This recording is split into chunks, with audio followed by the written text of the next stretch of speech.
enhance this rehabilitation. So it then means that you must also look at who are positive peer educators amongst inmates. The same way you look out for those who are negative and make sure that they don't contaminate the ones you are trying to do. I don't know whether you get my point. Yeah. So you must look for ways of ensuring that everything you are doing with the inmates is to promote their reformation, is to promote their rehabilitation, is to promote their reintegration. Okay? And the last person I will take from there before I conclude my presentation, please can you What is that? I'm supposed to do chemistry, but the teacher that was teaching us that time didn't encourage us by his behavior and the way he talked to us. So he has to push me out. I dropped back to the art class. When I was in the art class, because my background is not from, it's from pagan background. So the CRK teacher encouraged me so much that personally he called me to his office, taught me some things in the Bible. So by the time I got out of the secondary school, I found myself in the seminary. I become an ordained pastor. Now, when I was in prison, I've made it upon myself that I would love to influence people to be active and have a better behavioral modification, a better way. Now, a doctor was an inmate in my custodial center at Madara. He was there. I called him one day because he was so much, he's a doctor, and I'm looking at how can I influence him with his status. Because I can see that he's just a church goer. He was not active at all. Because of the money he has, because he's a banker. So I make him so much relevant in the chapel that I give him work to do. He will preach. From there, I taught him so much in the Bible. The way my CROK teacher did. Thank you. Now he was in Abuja, he has gone out of the Correctional Center, he's having a ministry now. That is very good. Can we clap for him? There's a desperate hand up, but I'm very concerned. Okay, but just the last one, please. Just teach well. So what this means is that indeed, there is no offender, no inmate who cannot be transformed. It is a correctional officer who needs to do the work, to know what needs to be done, to change the person from where they are to where they ought to be. My prayer is that you will be those change agents. So with that reflection in your mind, I want to quickly round over and make a change. If you ever get to see this slide, one of the key things that is stated here is, for example, Proverbs 9:10. It says that the fear of the Lord is the beginning of wisdom. I am also sure that you remember that in the New Testament we are told that we should seek first the kingdom of God and every other thing shall be added unto us. It will not be wrong if I tell you that if you bring the faith issues to these inmates and they are able to change, every other thing can be added. Let me tell you, if you give an inmate anything you want to give them, call it aftercare, got them skills, got them equipment, whatever, they can go back that same equipment you gave them, they go outside and sell it.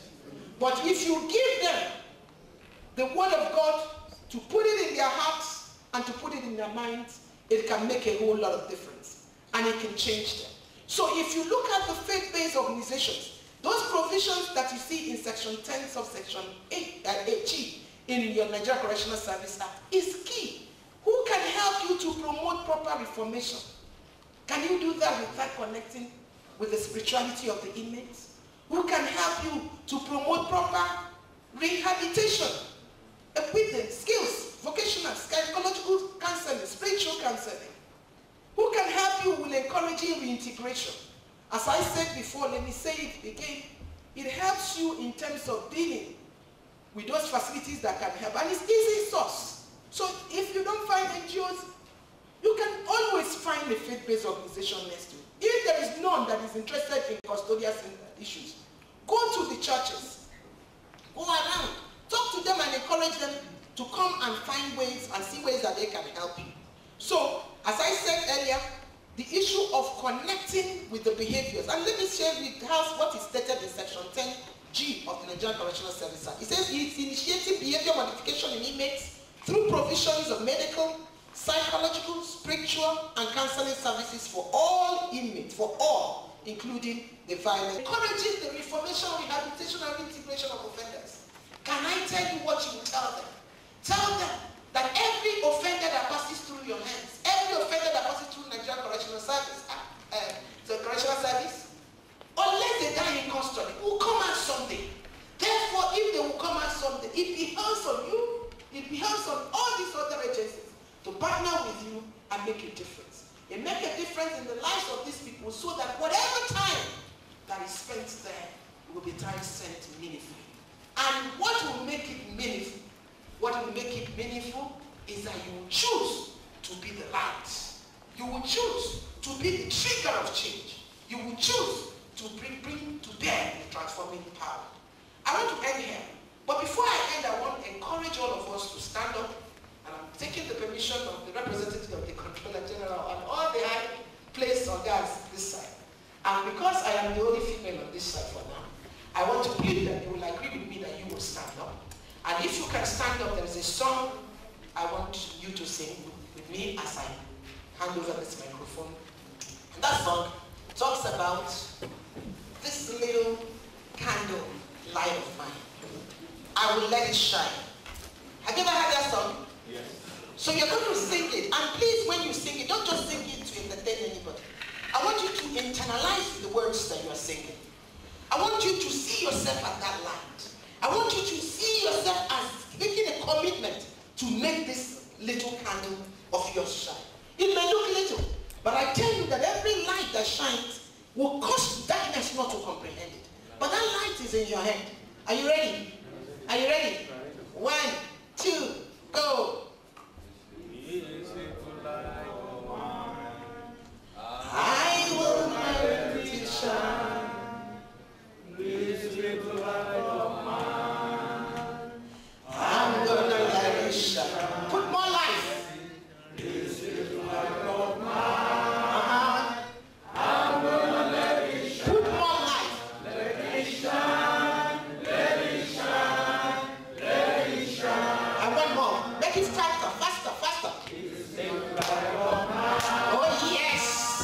I'm gonna let it shine.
But the Lord is going to take it to show His mercies, His compassion, and His deliverance of the people you are to supervise. It will shine. Amen. It will shine. Amen. It will shine. Amen. It will shine. Amen. In the name of the Almighty God. Amen. Thank you. Uchi Akoko. I warned you that she was not the speaker. Thank you very much. We are at the point of going on break, lunch break. It's constituted and waiting for us. This afternoon session is at the heart of this workshop. It's a technical session. We're going to be having reports and briefings on studies done on the prisoner's journey. It's to present to you evidence of the impact of this tool. Yes, okay. That's what I'm doing now. All right. We're going to be having 5 speakers.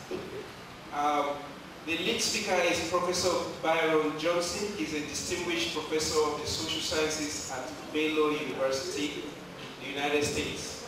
Professor Johnson, can you wave? Are you online?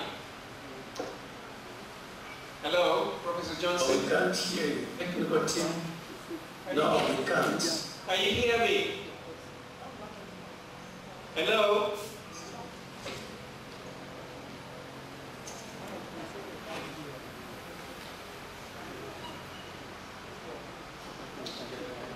I'd like to know whether those on Zoom can hear me.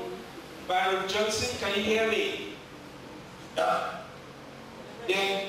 Okay, good afternoon. Okay, good afternoon. We can hear you now. Oh, very good, very good. Yes, we can hear you. We'd like to welcome you all to this session. We're sorry that we have had to start a little late, but we want to kick off now. Byron Johnson is the lead speaker. He will be speaking on does participation in the prisoner's journey program have any impact on inmates' behavior and custodial culture. When he has spoken, he would hand over to the other speaker, Mr. Sung John Jan, who is a distinguished senior fellow at Baylor University, the prisoner's journey, behavioral measurement and recidivism. We also have Mr. Matthew Lee, who will be speaking on the impact of religion on inmates' behavior, the prisoner's journey perspective. He is Assistant Research Professor of Ethics and Theology, Institute for Studies of Religion at Baylor University, Washington. Then Dr. Karen Boyens is a lecturer at Pretoria University, South Africa, who will be speaking on the empirical evidence of the prisoner's journey. And last but not the least, Mr. Michael Joseph, a non-resident scholar, Institute for Studies of Religion at Baylor University, will be speaking on the prison culture and the prisoner's journey, what nexus. When they have spoken, we will now have an interactive session. You will be free to ask questions, react to some of the things they would say, so that we have clarifications. Are we together? Yes, sir. Very good. Professor Johnson, I will now hand over to you to kickstart the discussion.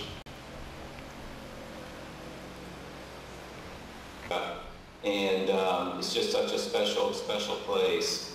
I wanted to kick us off by just saying,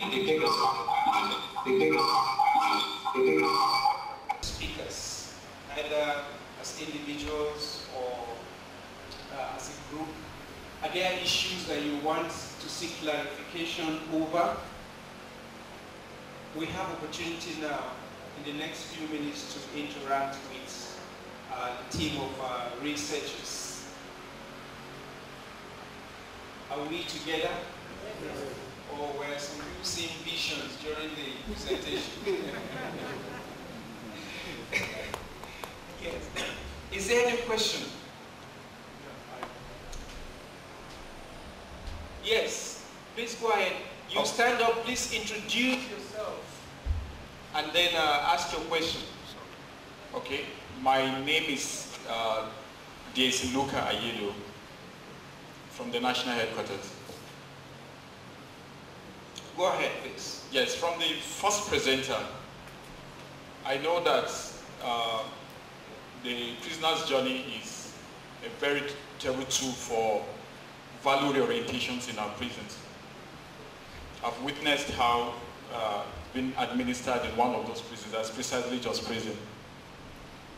And the empirical presentation we just received this afternoon looked at Colombia and also South Africa. And this tool is faith-based. One thing I didn't get that was not too pronounced in the presentation is the fact that the range of respondents were just Catholic, Protestant, and pagans, or people who don't worship any religion. Now, adopting that in Nigeria, where we have two dominant religions, in the north, where it's predominantly Islamic, and in the west, where it's predominantly Christianity.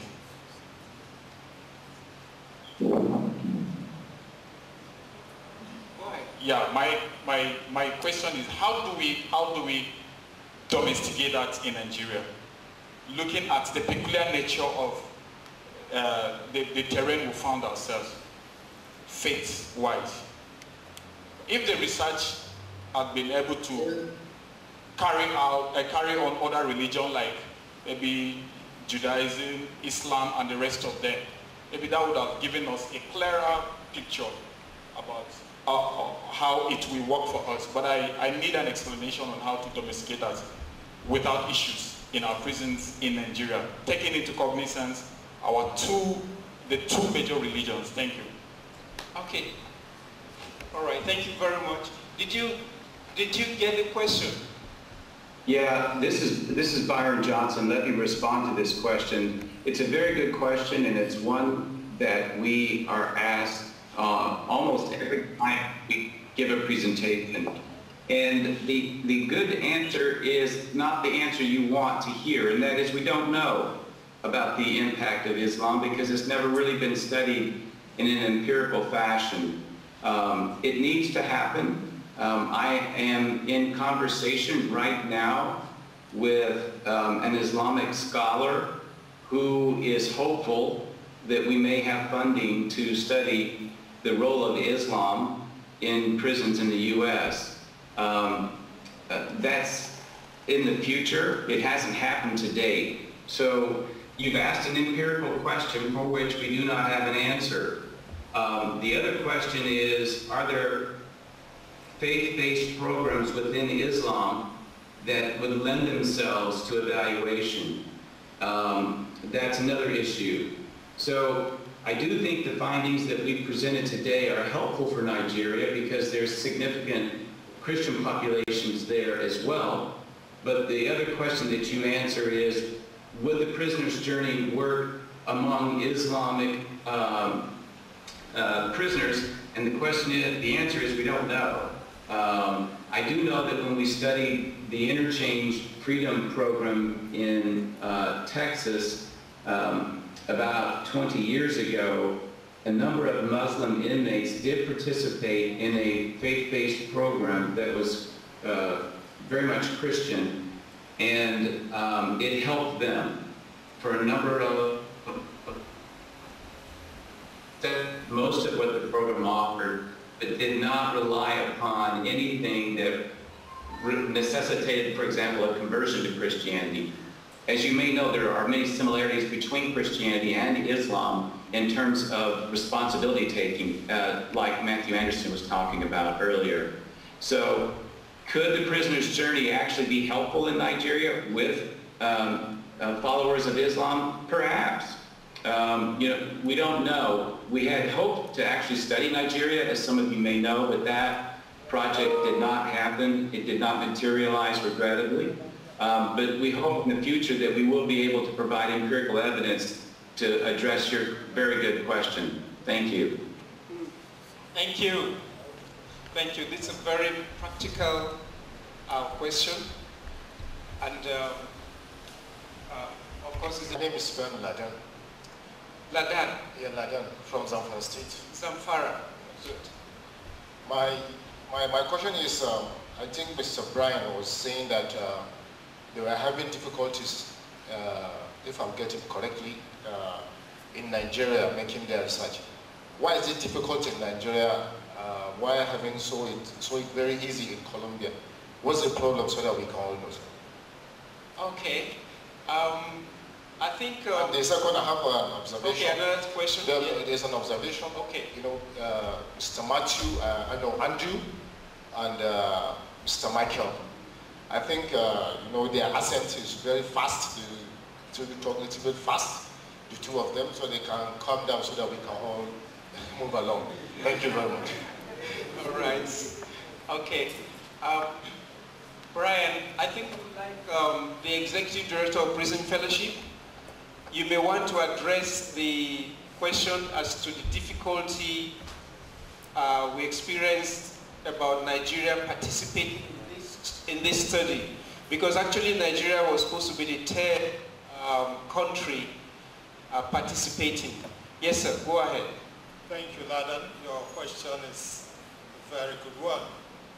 And I'm happy that here is a hall full of correctional officers.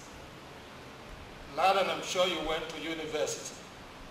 When you were in class, they didn't pass, assuming you wanted to study philosophy, or I wanted to study law, and you wanted to study, say, criminology. They didn't have to pat you along your religious lines.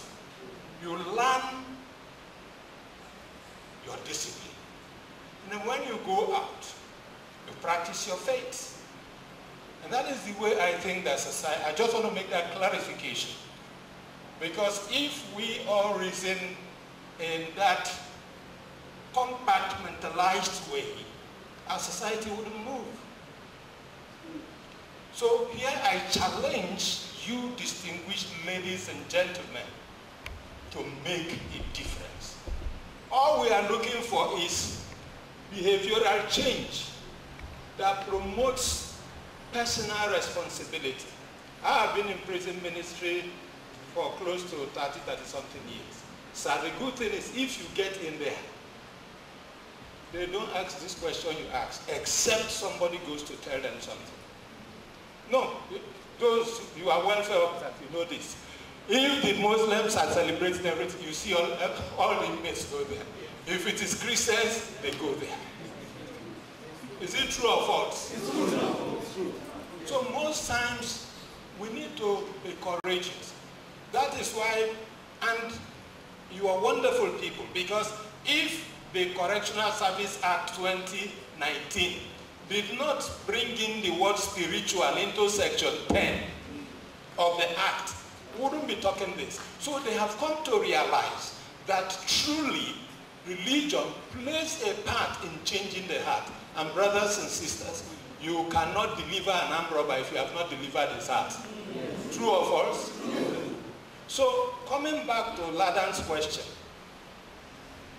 in 2017, 2018, we made an effort because we are members of Prison Fellowship International. This is my country, this is your country.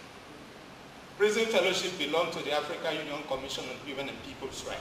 So we seek grounds and platforms to better our society, our institutions. So we applied and wrote to the Controller General and tried to do all the follow-ups that we could. At the end of the day, we were told that the NSA and the Ministry of Internal Affairs could not guarantee that we wouldn't be doing so. So what are we going to do? all we want to do, our joy is to see these lives transformed. And that is your joy. That is why we say your mission is our mission. So approval was not granted. And you know, like this, if the Controller General did not approve this workshop, will it hold? No. It will not hold. Because the way to get is when we reason together, what we are looking for, what can help us solve this problem. It's just like the Onesimus project. I'm giving us a, and I would very much love for us to objectify what we are doing. We run Onesimus project. The head of Smedan is an Alhaji from day one till now. But that man never missed the graduation in Ikoyi. I mean in Kirikiri. He never. So if he was thinking along these lines, he said, these faith-based people, what are you coming to me to talk, to go and do partnership with you? But he looked at the objective, that our objective is to empower our citizens who are in the institution, because we approach them like we approached the Controller General's office. So such questions, Lada, is try and use Panadol and cure your headache. Then when your headache don't go, you can decide to throw away the Panadol after. Maybe when the headache comes back, you go and look for another, maybe aspirin. Aspirin for old ones, I'm sure most of us don't know it. So the simple question is, can this thing help you achieve your 3 R's? We think yes. And like Byron has said, we will follow up on that. If other faiths too have opportunity for this kind of status, why not? But at this point, let us ask ourselves, you are an officer, Mr. Yusuf, so that they bring in a stubborn guy who is hung on drugs to your institution, your joy would be to see that guy go out a changed person. You won't begin to ask him, are you a Christian or are you a Muslim? No. If you begin to do that, will you be a successful officer? No. So, Ladan, you've asked a question, and I want to commend you, because I'm sure this question is not only you that have it in mind, but not everyone will be courageous to raise it. So, but brethren, brothers and sisters, that is, Prison Fellowship Nigeria is always looking for opportunities to better our institution, to make our officers. You know, look at now, you are here. Others are there. We want to be proud of the work you're doing. And the only way we can do that is not to ask you whether you're a Christian or you're a Muslim. And thank God that the Controller General didn't ask that question. Because if he did, he wouldn't, these fellowship people, he wouldn't, but he looked at what do you want to do? Is it helpful to my institution? And that is the answer we want you to take away from this meeting. To him to say, yes, we saw something in that workshop that we can use. So, TPJ, STP, you discover again, let me say this. The presenter, he never asks you whether you want to become, it does not happen. It's a self-discovery thing. They discuss it. That's why you have a facilitator, you don't have a teacher or a preacher.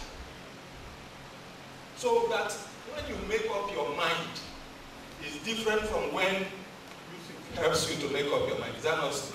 When you say, I have decided, that is what our programs do. Change. When you go out of the institution, become a better person, then you can practice your faith better. But let us not put it in the way. And because we are coming to, which is your center in Zamfara, because we are coming there to also train the inmates. We have a double approval from the CG. After this, we want to come and train some of the inmates. They will be running it amongst themselves. So it's not a question of influencing you to answer my name or me answer. It's a question of change. That part we did. It's not bad. All right, very much. Thank you very much. Thank you. Yes. Yes, there's another question here. Yes. I would make a comment later on Ladan's, that question was the difficulty of doing this research in Nigeria. Okay, sir. Thank you, sir. My name is Abolaji Jones. Speak from up. Kwara State. Good. My question goes like this about the issue of evaluation. After you have given us this type of program, maybe the prison formation, now, in my own correctional center, There's a guy, he's a Muslim guy, he's an inmate. 2 days to the time that the sycamore tree will come, is trying to commit suicide. But thank God, after the meeting, he changed his heart, he changed his decision. After what? After the sycamore tree finished the workshop with them. So he undergo that workshop and changed his mind from committing suicide. But I'm looking at evaluating the program, what they have impacted in the life of the prisoner, how did they get the feedback. I did one thing when there is an issue about what my brother asked, a question of this religious dichotomy, that maybe they want to change some people from Christian to Muslim, Muslim to Christian within the yard. But I did one thing. I brought some inmates who are Muslim, about 4 and 1 Christian, to my in charge, and some Muslim officers, that they should get a feedback from them through the workshop which they have undergone. 4 Muslims commended the sycamore tree with what they have learned and how they have a kind of a behavioral modification and change. Now, if I want to see something like that, evaluate, because most of the problem we have in Nigeria is we fail to evaluate. We fail to evaluate what we are imparting, what a policy that we are doing. Is there any response? Is there any feedback? Is there any good or positive something about what we are doing? It's also affecting this organization. Feedback is very important. Thank you, sir. Thank you. Thank you. Evaluations, so that the impact of programs can be distillated or distilled from an objective standpoint.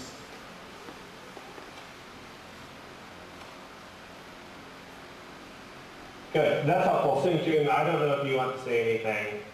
I think we all are committed to the objective analysis of programs like Sycamore Tree and The Prisoner's Journey. It's hard to do an objective evaluation, but we tend to take a lot of steps in order to remove as much as we can our own biases and our own commitments from the studies. And we do that through sort of running the data in various ways, asking questions in multiple types of ways. So there are limits on what we can do in terms of objective analyses, but that's certainly something that we're aiming for. So, do you want to add anything? And our nation, a huge debt. I love the intelligent and very incisive, courageous questions that have come from this line. Maybe we will elevate this to our golden mean. Now, I expect that at the end of this training, there should be a communique. We should be able to agree on something. And that is, fella say, teacher, no teach me nonsense. So you as correctional officers, when any group, regardless of what appellation they bear, presents to you something they want to do, the first basic fundamental question is, how will this help me? So from this workshop, ACG Gosad, I'm sure he's still around somewhere, the training people are here, is to be able to set parameters. There is a difference, please, let's get this. When I'm coming into the chapel on a Sunday to come and preach and do revival, there is a difference there. To when I am bringing TPJ to say this thing can change something specific, you can measure it, the format, the model is distinct and different. So you should be able to come to that understanding, because the act has just been promulgated. 2019 is just like yesterday. So from workshops like this, you should be able, just like you talked about validation, evaluation. This workshop that helps you to examine that act, whether it is capable of delivering the prospects and the promises, and what and how. That is the way we can go forward. Ask questions, let us heal the sick. And when he is well, he can make up decision. Our joy will be that he didn't die, he's alive. So my proposal is, you are a very intelligent man. Your acts bear you up. You were courageous because you did not, you were neither here nor there. You just want something good. Look at, that's like the wisdom of Solomon. Come and talk. And that's the way, brothers and sisters, that we should do. Prison fellowship, we are partnering. We are doing this, we are doing that. All we want is draw people to you. Bring programs that will help you earn your glory.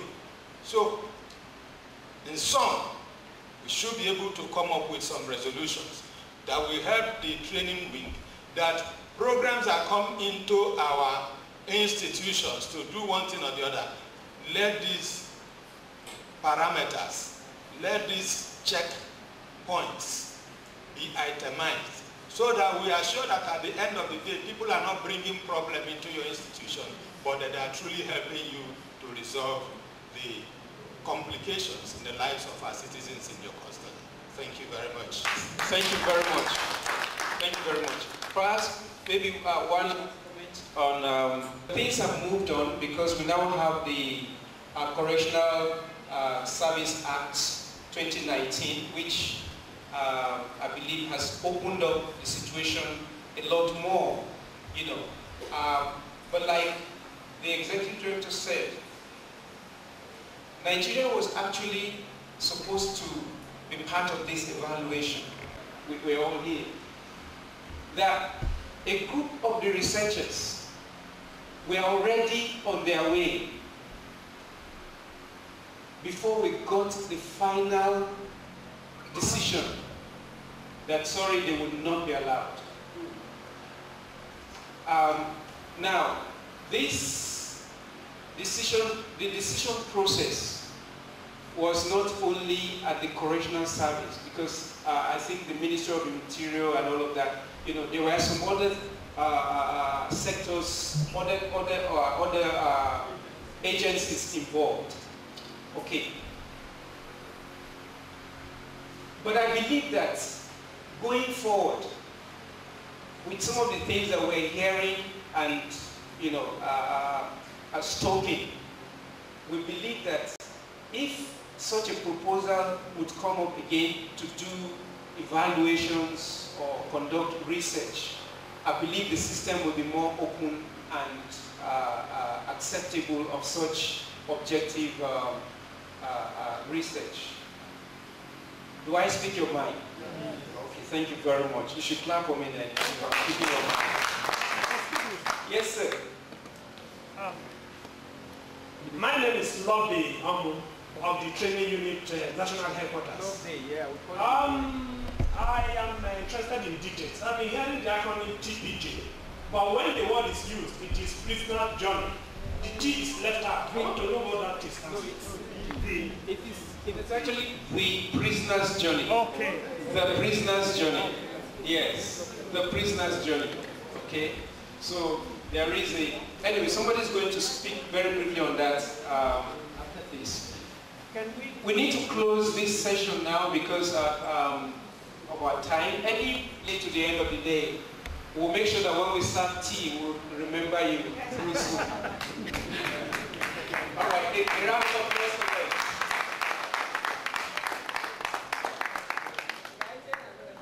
Okay, we have just one last program for the day and we'll close so that you take a rest, reflect, and come back tomorrow refreshed. Very intelligent and committed.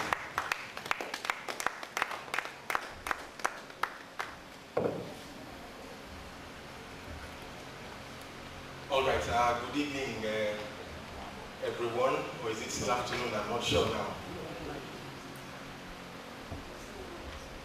I wanted to stay here, but I'm being requested to climb up. If you don't mind, can I stay here? I think I may interact better than climbing up there. It's a bit far for me, if you don't mind. Okay. So,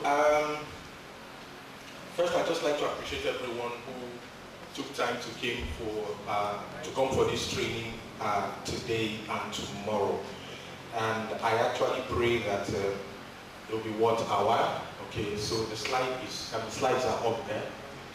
My job this evening is to take you through the prisoner's journey.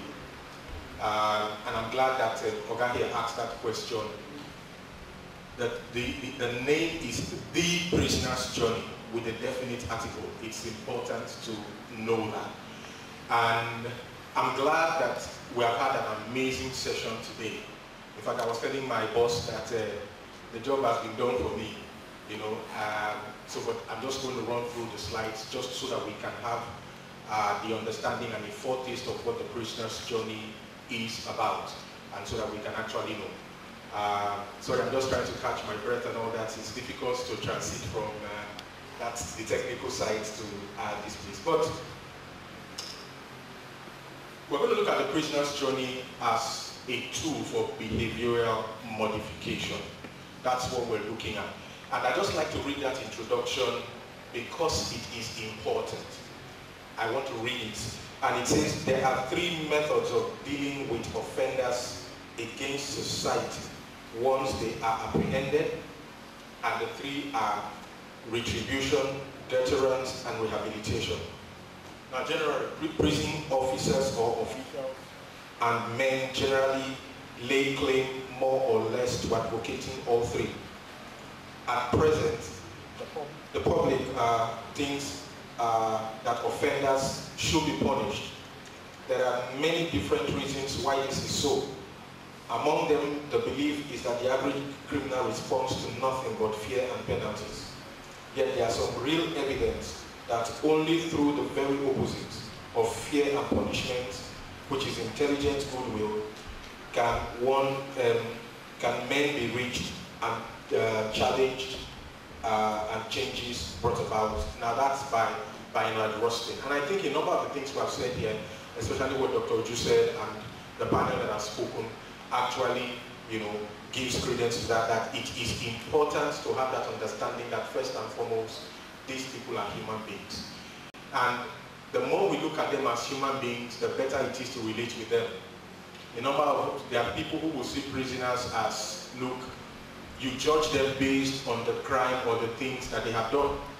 And it's very easy to label them and to just think that there is no good at all that can come out from the prisoners, you know, or the inmates, depending on what you want to call them. This next slide.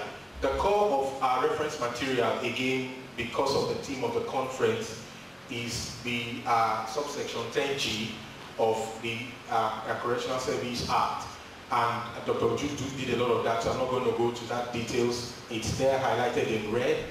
Again, because you're going to get, again, let me request, if you have not given your email to the desk, please give them your email, because we're going to send all the slides out to you. So if you registered and didn't submit your email, please, when we close now, give them your email so that you get the slides. It helps us so that we don't need to read word for word. No, the other slide, I'm not done. Now, the previous slide. Okay. So, but you find out that there is something that's very interesting in that legislation. Again, I'm not a lawyer, I'm not attempting to do the job of a lawyer, but I just want us to look at a couple of words in that. Please, next slide. So I'm just going to just run through this and then I'll go to the meat of the matter. Now, in defining behavioral modification, I used the American Psychology Association. And when you look at that definition, I'm interested in a couple of words. You find conditioning as a very important word. You also find learning techniques as a very important word.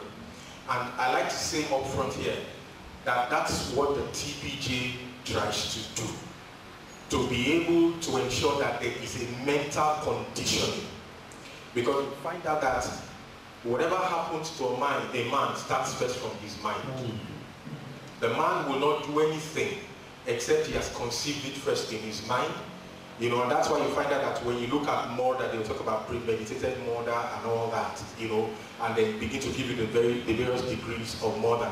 So the mind, conditioning the mind is very important. The TPJ sets out to try to recondition the man's mind. So, and like I said, learning techniques are also important. The TPJ also uses that, and I'll get to